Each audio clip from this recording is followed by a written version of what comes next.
Hi, guys. Welcome back to the show. Jimmy. Hi, nice to see you. It's good to see you, too. Congrats on everything in this book. Thank you. The #1 book right now, 3.5 million copies sold. Yeah. #1 book Thank you, guys. of 2018. The baddest playlist on earth. Yep. My boy. Yeah. Questlove. Questlove me. Yeah.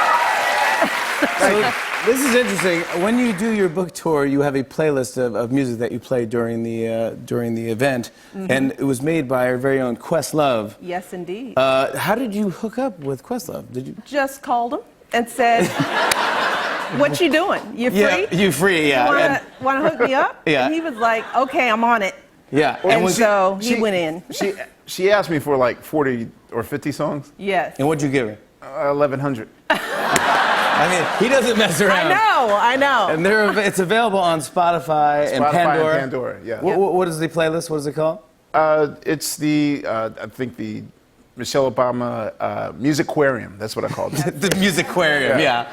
I am honored. Can I just, normally when someone writes a book, they come do talk shows, but then they go to maybe like a bookstore, or a Barnes & Noble, whatever it is. You sold out the Barclays Center tomorrow. Sold out stadiums. What? It's a trip. I mean, I knew it was going to be big, but did you think it was going to be this big? No, absolutely not. I mean, we started, selling tickets, and then they were selling out fast, and then we wanted to make sure everybody had access, and then I wanted to have a lot of young people there, so I wanted to give 10% of every house away, and I wanted to give thousands of tickets away, so we had to have a bigger venue, and it just got bigger and bigger and bigger. So you've given over 15,000 tickets away to people that either couldn't afford it or just couldn't get tickets, and then also tomorrow night, 250 Blue Star families. Yeah, absolutely. Are going to be there. That's amazing that you're doing and giving that back. Thank you. It's becoming, and you see you becoming. I'm Michelle becoming Michelle Obama, me, and you. Yes. I love the dedication, if you don't mind. I just like to say to the loves of my life, Malia and Sasha, my two most precious peas, who are my reasons for being, and Barack, who always promised me an interesting journey. True. And Jimmy Fallon. I thought that was thoughtful, and you know what? We don't have to show it, but I just thought that was thoughtful. I couldn't you didn't have to do that. I couldn't leave you out. We've done so much together. You've been such a part of my journey. I know, but you didn't even ask. I mean, you didn't get permission. I mean, but I'll give it to you now. I should have. I'm sorry. I'm sorry about that. No problem. I'm glad you're okay with it. Yeah, I'm totally cool with it. Yeah. I just want to. You've made a real impact on every issue that you've worked on. You touch upon on the book. But I just want to remind everyone, thanks to you, 45 million kids are eating healthier breakfasts and lunches. 1 million students are getting 60 minutes of physical activity every day. You persuaded businesses to hire or train more than 1.5 million veterans and military spouses. $1 billion invested in girls' education worldwide. I mean, every time we've talked to you, you always had a new initiative. Well, and you helped me every step of the way. I mean, you guys were always down for anything that allowed us to shine a light on those issues, and we had fun doing it, which is one of the reasons why we were so successful, is because you brought humor to a lot of the stuff that was serious. So I love you for that, and I will please, forever. We're feeling mutual. What is happening with the Global Girls Alliance? We are actually raising money. We've got a number of interesting projects online that people can fund directly.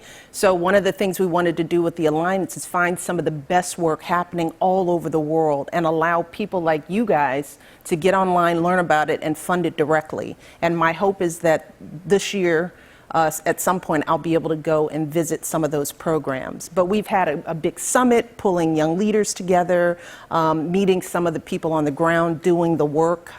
So we're moving and grooving. Yeah. So, yeah. You really are. So many stories I want to discuss in the book. It's such a great read. I got to talk about your brother, Craig. Craig, my big brother. Your big brother. How many years apart are you and Craig? He's like 1.5 years. Yeah. But he's like 6'6". He's my big brother. And it's really hard is. to be much taller than me, but I look up to my brother. Yeah. You actually do, yeah. I do.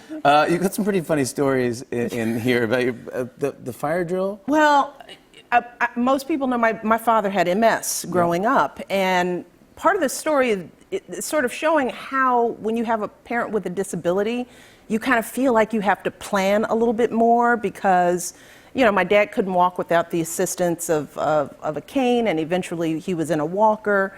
So my brother was always kind of in his doomsday mindset when he was younger. It's like, well, what will happen if I go blind? So he would ask me to blindfold him, and he'd walk around the house to make sure he could get around if he got blind.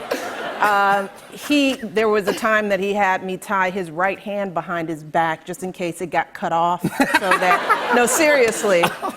So that he would be ambidextrous, and he would do that for a week. Wow. And so in the book, I talk about how we were really obsessed about fires and how we get out because we lived on the second floor, and then how would we get Dad out. So he would make us run fire drills and make my father lay on the floor, and so he could drag him around the house.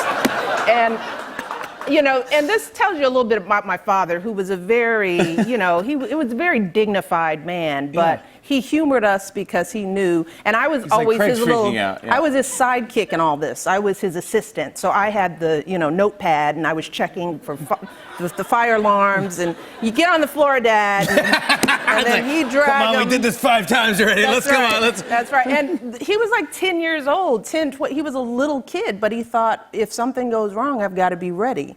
So that's one of the reasons why we've learned to be prepared and on time, which my husband had to kind of get around to that. He didn't.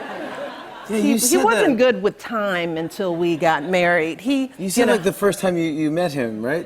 He was late the first time. First day of work, his first job, dude was late. I was like, trifling, brother. You know? I was like, I don't know about you, you know? But eventually he came around. When we had little kids, and he'd be the kind of person who would call and say, honey, I'm on my way home.